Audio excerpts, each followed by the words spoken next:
ഞാൻ doctor Raju, consultant സർജനും general പ്രാക്ടീഷണറുമായിട്ട് ജോലി ചെയ്യുന്നു. ഇന്ന് ഞാൻ എൻ്റെ വീട്ടിൽ എനിക്ക് സ്വന്തമായിട്ട് ക്ലിനിക്കുണ്ട്. കൊട്ടാരക്കരയ്ക്കടുത്ത് തൃക്കണമംഗലം എന്ന് പറയുന്ന സ്ഥലത്ത് കോടതിക്കടുത്ത് എൻ്റെ വീടുണ്ട്, ക്ലിനിക്കുണ്ട്. അതിൻ്റെ എൻ്റെ ഫോൺ നമ്പർ അത് ചേർത്തിട്ടുണ്ട്. സംശയമുള്ളവർക്ക് ചോദിക്കാം. ഇഷ്ടമുള്ളവർ ലൈക്ക് ചെയ്യാൻ മറക്കരുതേ. അല്ലാത്തവരെ ഷെയർ ചെയ്യണം. അതുമാത്രമല്ല, നിങ്ങളുടെ വലിയേറെ കമൻറ്റുകൾ ഈ കമൻറ്റ് ബോക്സിൽ എഴുതണമെന്ന് പ്രത്യേകിച്ച് ഓർപ്പിക്കുന്നു. ഇതിൻ്റെ 13ാമത്തെ എപ്പിസോഡാണ്. ഈ 13ാമത്തെ എപ്പിസോഡിൽ നേരത്തെ പറഞ്ഞതിൻ്റെ ഒരു ബാക്കിയായിട്ടുള്ള തലവേദനയെക്കുറിച്ച് തന്നെയാണ് പറയണത്. ഞാൻ നേരത്തെ തലവേദനയെക്കുറിച്ച് ഒരു ചെറുതായിട്ടൊന്ന് പറഞ്ഞിരുന്നു. പിന്നീട് ENT കാര്യങ്ങളെ കൊണ്ട് തലവേദന വരുന്നതിൻ്റെ കാരണങ്ങളെക്കുറിച്ച് പറഞ്ഞിരുന്നു. പിന്നെ കണ്ണ് പ്രശ്നങ്ങൾ കൊണ്ടും അല്ലാത്ത പ്രശ്നങ്ങൾ കൊണ്ടും നമുക്ക് തലവേദനകളൊക്കെ വരാം. ഈവൻ ഒരു ചെറിയ സ്ട്രെയിൻ മൂലം തലവേദന കൊണ്ട് വരാമെന്ന് ഞാൻ നേരത്തെ പറഞ്ഞിരുന്നു. ഇന്ന് ഞാൻ ചെറുതായിട്ട് പറയാനായിട്ട് ഉദ്ദേശിക്കുന്നത് നമ്മുടെ ചെറിയ രീതിയിൽ നമ്മുടെ സ്ഥിരമായിട്ട് കാണുന്ന തലവേദനയെക്കുറിച്ചാണ്. സ്ഥിരമായി തലവേദന സ്ഥിരമായിട്ട് പറയുകയാണെങ്കിൽ തലവേദന അനുഭവിക്കാത്ത ആരുമില്ല. എന്നാൽ തലവേദന കൂടുതലും സ്ത്രീകളിൽ കണ്ടുവരുന്നു. വളരെ അധികം തലവേദനയായിട്ട് കഷ്ടപ്പെടുന്ന അനേകം ആൾക്കാരെ നമുക്ക് ചുറ്റുപാടും കാണുവാനായിട്ട് പറ്റും. എന്നാൽ അവരെ പരിശോധിച്ച് നോക്കുമ്പോൾ അവർക്ക് സൈനസിന്റെ പ്രശ്നങ്ങളില്ല, അവർക്ക് കണ്ണിന്റെ ചെറിയ പ്രശ്നമുണ്ട്, കണ്ണാടി വെച്ച് കറക്റ്റ് ചെയ്തിട്ടും തലവേദന മാറുന്നില്ല.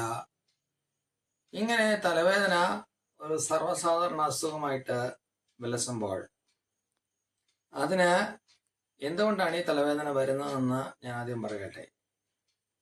ഇതിന് ഇങ്ങനെയുള്ള തലവേദനയെ നമ്മൾ ഇംഗ്ലീഷിൽ മാസ്കുലർ ഹെഡേക്ക്, അല്ലെങ്കിൽ മലയാളത്തിൽ കൂടുതൽ പേര് കൊടിഞ്ഞി എന്ന് പറയും. അത് തലയുടെ ഒരു ഭാഗത്ത് മാത്രം കാണുന്നതായിട്ടുള്ളൊരു തലവേദനയാണ്. ഇരു ഭാഗത്തും കാണുന്ന വളരെ അസാധാരണമാണ്.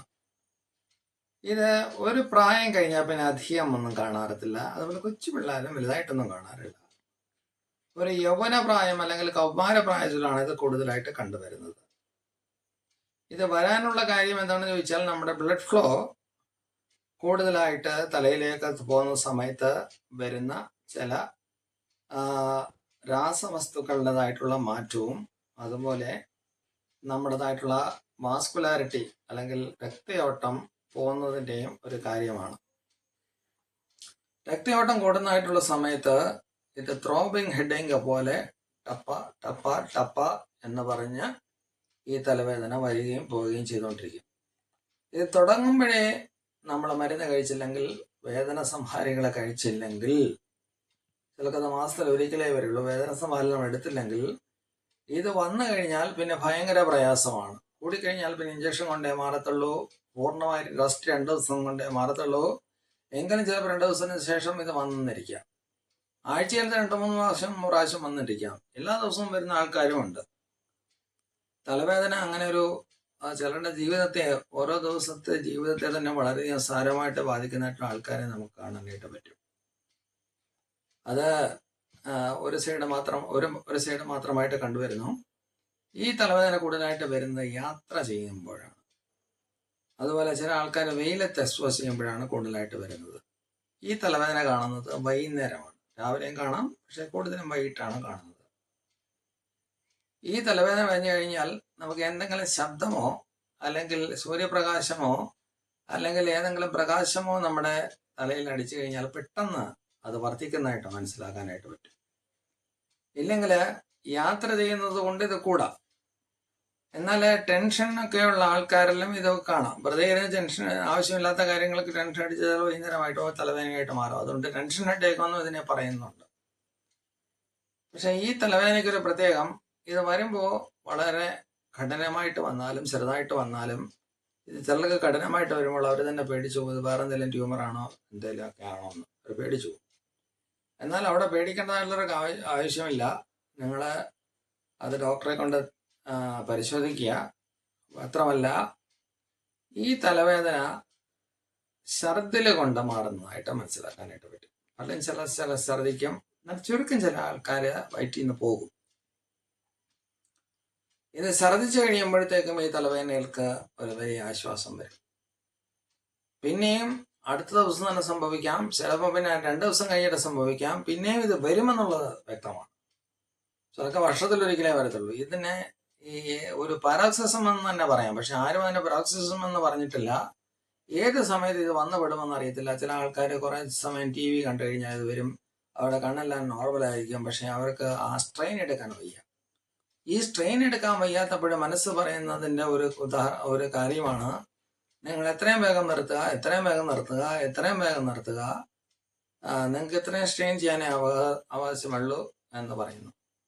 എന്നാൽ ചുരുക്കം ചില ആൾക്കാർക്ക് ഈ സ്ത്രീ പുരുഷ സംയോജിച്ച സമയത്തും ഇങ്ങനെയുള്ള തലവേദന വരാറുണ്ട്. അത് കണ്ടിച്ച് അവർ പേടിച്ചു പോവും. അങ്ങനെ പേടിക്കേണ്ടതായിട്ടുള്ള യാതൊരു കാര്യവുമില്ല. ഇത് അങ്ങനെയും ഒരു അറ്റിപ്പിക്കൽ ഹെഡേക്ക് ആയിട്ട് വരാം. അതുമാത്രമല്ല, നെർക്കട്ടോടുകൂടി കണ്ണിൻ്റെ പ്രശ്നങ്ങളോടുകൂടി ഈ തലവേദന വരാം. എന്നാൽ ഇവിടെ ഭയപ്പെടേണ്ട യാതൊരു കാര്യവുമില്ല. അതിന് നല്ല ട്രീറ്റ്മെൻറ്റുകളുണ്ട്. ഈ ട്രീറ്റ്മെൻറ്റിൽ മരുന്നുകൾ കഴിക്കണമെന്ന് മാത്രമേ ഉള്ളൂ. ഈ മരുന്നുകൾ കൊണ്ട് നിങ്ങൾക്ക് യാതൊരു ബുദ്ധിമുട്ടും വരികയോ അല്ലെങ്കിൽ പ്രയാസങ്ങൾ വരികയില്ല.